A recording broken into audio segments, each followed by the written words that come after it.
A gente vai conversar agora com o professor de Relações Internacionais, Carlos Gustavo Poggi. Professor, uma boa tarde, mais uma vez, muito bem-vindo aqui na CNN Brasil. Boa tarde, Muriel. Prazer conversar com você e com quem nos assiste aí pela CNN. Prazer é nosso, professor. Quero começar entendendo um pouco sobre esse cenário, especificamente de Nikki Haley, porque a gente tem falado muito sobre o fato de que ela tem perdido praticamente a cada primária que a gente tem acompanhado, menos na primária de Washington. Qual que é o cenário? Se ela perde, por exemplo, nessa superterça, que é o caminho mais provável, que muita gente está contando, a tendência é de que ela realmente desista ou ela deve continuar insistindo para além aí, até o fim, pelo menos, dessas primárias? Qual que pode ser o caminho de Nikki Haley daqui para frente, professor? Olha, Muriel, o que acontece é que matematicamente, ainda que ela perca todas as primárias, e é uma chance muito grande de ela perder todas as primárias hoje, né? O Trump ele não é o candidato republicano ainda. Porém, isso vai acontecer no meio deste mês de março, com as próximas primárias, né? Até o dia 19 de março, espera-se que o Donald Trump consiga o número suficiente de delegados para levar oficialmente, matematicamente, a nomeação pelo Partido Republicano. Então, nesse sentido, a gente precisa tentar entender qual que é o jogo da Nikki Haley aqui, né? Porque ou ela está apostando num milagre, que é o que ela precisa, né? Um verdadeiro milagre para conseguir a nomeação do Partido Republicano, ou ela está jogando para o futuro, né? Ela está jogando, digamos, para 2028, se posicionando aí como uma candidata que, caso o Trump perca as eleições, né? Ela pode surgir e dizer, tá vendo só, eu disse que o Trump não era competitivo, né? Se vocês tivessem me escolhido, talvez nós tivéssemos vencido o Joe Biden. Então, pode ser que esse seja o jogo dela. É claro que ela não vai falar hoje, evidentemente, nenhum candidato que vai desistir da corrida anuncia com antecedência que vai desistir, né? Ainda mais num dia importante como esse,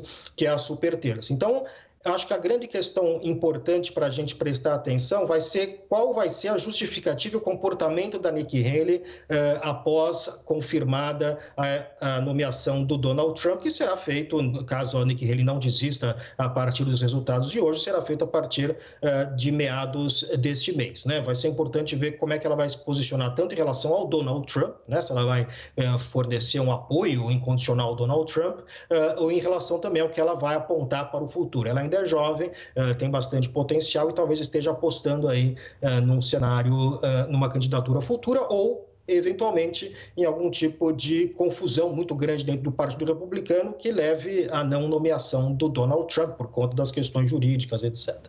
E aí, por outro lado, professor, a gente tem os democratas e tem o nome de Joe Biden, que não tem animado, de modo geral, muitos dos democratas, principalmente democratas mais jovens. Existe alguma tendência de que talvez possa acontecer um novo protesto com relação a essa pré-candidatura de Joe Biden? Ou a tendência de que ele, enfim, vença independentemente de protestos ou, enfim, de qual que seja o cenário? O Biden não deve enfrentar grandes problemas, quer dizer, o grande protesto organizado que ele enfrentou foi nas primárias do estado do Michigan, né, que aconteceu no começo desta semana, e foi relativamente importante, mas não o suficiente, né, para trazer algum tipo de problema muito grande para o Joe Biden. Como você disse, né, Muriel, o Joe Biden sofre um problema de falta de entusiasmo, né? Aliás, essa é uma grande questão dessas eleições. Os eleitores do Trump, eles estão muito entusiasmados, isso de acordo com as pesquisas.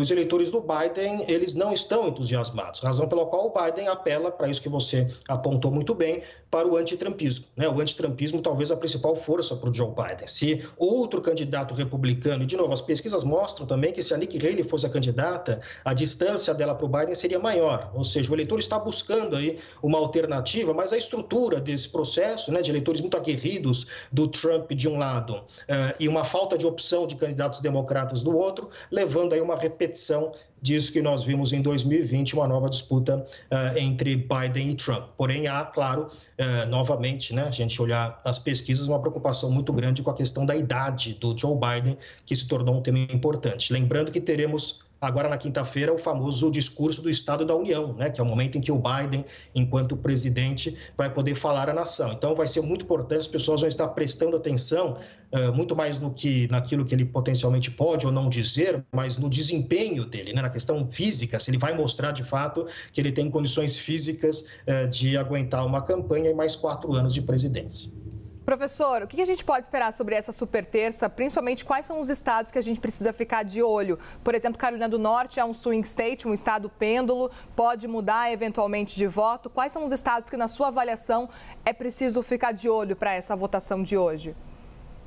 Carolina do Norte é um estado que a gente pode até considerar swing state, mas que tem votado consistentemente republicano, né? O Barack Obama foi o único candidato democrata nos últimos 50 anos, se não me engano, a vencer na Carolina do Norte, né? O fato é que, de fato, o Donald Trump vence na Carolina do Norte com uma margem pequena de votos, ou seja, indicando talvez aí um cenário em que esse estado pode se tornar eventualmente um cenário competitivo. Se eu fosse prestar atenção em alguma coisa, como a gente vai ter os resultados que vão sair por causa do fuso horário, né? Os Estados Unidos é um país com diversos fusos horários. Eu prestaria atenção nos primeiros estados que vão sair, que devem ser Virgínia e Vermont. Por que esses dois estados? Porque esses são dois estados em que a Nikki Haley pode ter aí alguma chance. Se ela for muito mal, ou seja, são dois estados que têm o tipo de demografia que é favorável para a Nikki Haley, regras de votação nas primárias que seriam favoráveis a ela. Se ela vai muito mal nesses estados, que são dois estados que têm um perfil favorável a ela, isto já pode indicar para nós que vai ser uma vitória de lavada do Donald Trump no restante dos estados. Perfeito. Agora, professor, se realmente acontecer essa vitória de lavada e a gente estiver caminhando realmente para essa revanche que deve vir a acontecer entre Joe Biden e também Donald Trump nessa eleição agora de 2024.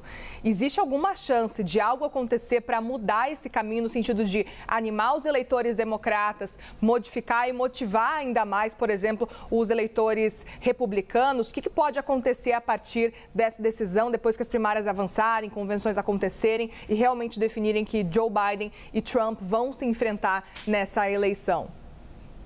Eu acho que nós vamos ter novamente aí uma disputa e uma discussão aqui nos Estados Unidos muito em torno daquilo que o Donald Trump representa para a democracia norte-americana. Afinal de contas, ele é o primeiro presidente em muitos anos que não aceita o resultado das urnas e, aliás, faz uma campanha baseada no fato de que ele diz que foi roubado nas urnas, né? Isso tem levado a um problema muito grande na sociedade norte-americana de descrédito da própria democracia. Então, você tem alguns elementos dentro do movimento trumpista que passam a ser muito radicalizados, né? Já tem gente, por exemplo, defendendo tomada armada do Estado, revolução, então, ou seja, um processo que incentiva até um tipo de comportamento que é um comportamento muito antidemocrático por parte de uma parcela importante dos eleitores do Donald Trump. Eu creio que esse vai ser um argumento que o Joe Biden vai fazer, vai ser um argumento, e é o que ele já tem feito, né, da escolha entre a democracia ou Donald Trump, que representaria esta ameaça à democracia. Creio que, inclusive, ele deve fazer referência a isso novamente no discurso dele, ainda que não diretamente ao Donald Trump, deve sim, como fez referência no último discurso do Estado da União, novamente nesta quinta-feira, né? Esse discurso do Biden na quinta-feira, no fundo, dadas as circunstâncias que estamos vivendo, praticamente um discurso de campanha. Perfeito. E, professor, eu lembro quando a gente acompanhava lá no começo das eleições que enfim, antecederam esse cenário de 2024, a gente acompanhou muito falando sobre Kamala Harris e a importância dela para essa eleição de Biden lá no ano anterior da eleição, o fato que ela era vice-presidente e que ela seria provavelmente a próxima candidata democrata à presidência dos Estados Unidos, que seria um caminho natural, portanto, de Kamala Harris para assumir. O que a gente viu nesses 4 anos foi o oposto. Ela acabou se afastando cada vez mais dessa possibilidade, dessa chance de concorrer à presidência da República. O que aconteceu nesse caminho e de que forma que a gente está vendo que os democratas não estão conseguindo realmente se renovar, digamos assim? A gente está vendo apenas Joe Biden nessa disputa, sem chances aí de um novo caminho, de um novo nome, por exemplo, pelo menos por enquanto.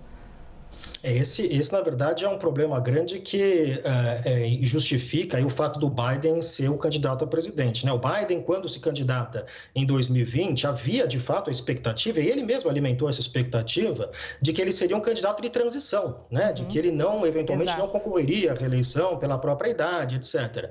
E a Kamala Harris era visto como o futuro do partido. Porém, nesses 4 anos, como você disse, o desempenho da Kamala Harris não foi um desempenho muito destacado, e hoje hoje ela é mais impopular do que o próprio Joe Biden, né? A Kamala Harris hoje é a mais popular vice-presidente da história dos Estados Unidos. Ela provavelmente, numa eleição geral, talvez tivesse um desempenho ainda pior desde que o Joe Biden tem mostrado nas pesquisas. Isso colocou um problema para os democratas, porque justamente aquela candidata na qual eles apostavam que seria uma candidata forte para as eleições de 2024 não mostrou ter esse capital político todo. E aí não apareceram alternativas que se fossem alternativas viáveis, né, à candidatura do Joe Biden. Então, isso facilitou muito a vida do Joe Biden dentro do Partido Democrata, na medida em que não há uma candidatura que se oponha a ele, que seja vista como viável dentro do partido. Esse é um problema de um partido que está colocando pela segunda vez um candidato octogenário e que tem que renovar os seus quadros, né?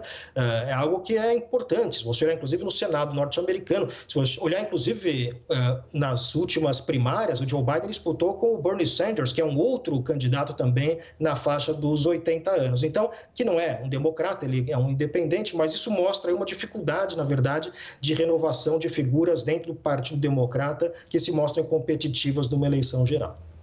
Vamos seguir de olho. A gente conversou agora com o professor de Relações Internacionais, Carlos Gustavo Poggi. Professor, mais uma vez, e obrigada pela participação aqui. Uma ótima tarde para o senhor. Obrigado, Muriel. Prazer conversar com vocês. Boa tarde a todos. Obrigada, professor.